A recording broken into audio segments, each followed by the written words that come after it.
Alright guys, Arcus 94 time. This is a gun build I'm working on. It's not finished, as you can see. But if this was a standard one that wasn't all cut up, let's just go over it because the gun is functional, even though it looks horrid. And I don't know about the accuracy because, I don't know what I jacked up. But it doesn't matter. Old gun, it didn't work when I did all this stuff to it. Didn't think it would work again. Got some parts from BH Spring Solution, a company I'm very impressed with. They have everything you could ever want, and I put in their safety first system. This is their hammer, makes the gun drop safe.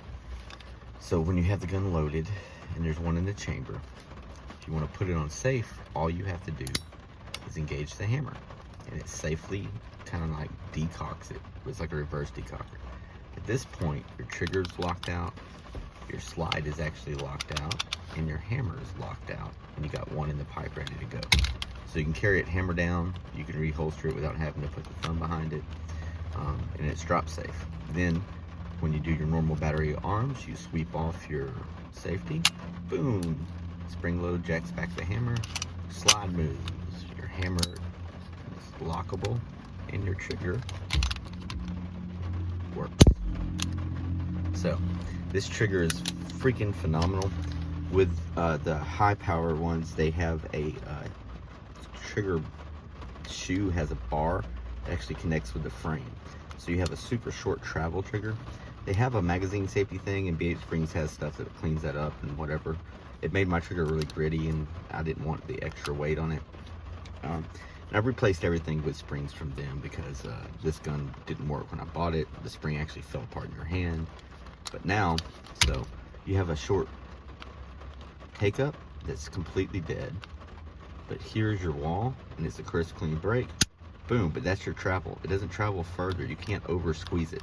You can't squeeze through it, It blocks because that lever hits the frame, metal on metal. You're not doing it, and boom. So you have a super short travel trigger. And I don't ride resets, but you can't short this joker, man. The reset is great, and they have, BH Springs has plenty of stuff to change all of that. But I don't even do the take up really. I just kind of slap the trigger, and this one is so light and so easy the way I have it set up. But it's so defining when I hit it, and then I let all the way out, so I don't give a crap about resets really. But you can just pull straight through it, and when it hits, man, that's all you got. So the grip size is interesting. I think it makes you hold the gun correctly. You can do this with a Glock, but you don't have to break your angle. You can do that with the Glock too. It's a very short grip though, that's why a lot of people don't like it. Super thin. I like the beaver tail and the Arcuses. It's a weird beaver tail, but it works perfect. It's comfortable. I dehorned some of it just to make sure. Yeah, it's thinner than a 1911.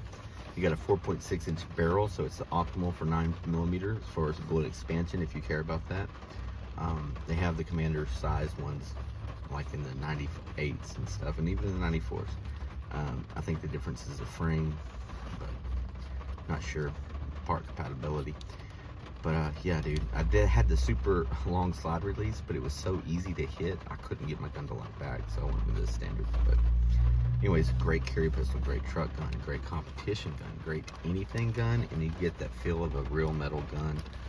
And it may be an alloy frame, I don't really know or care, but these jokers are a beast. I have a night sight on the front. They have all sorts of stuff you can upgrade them with, but honestly, that's why I like the Arcus over, not the Nugersons, because they're pimping those rides all the way. But bang for buck, this is a great, and you got 15 round magazines, so you got, and I found out Taurus base plates for the G3s work on them with a little Loctite maybe.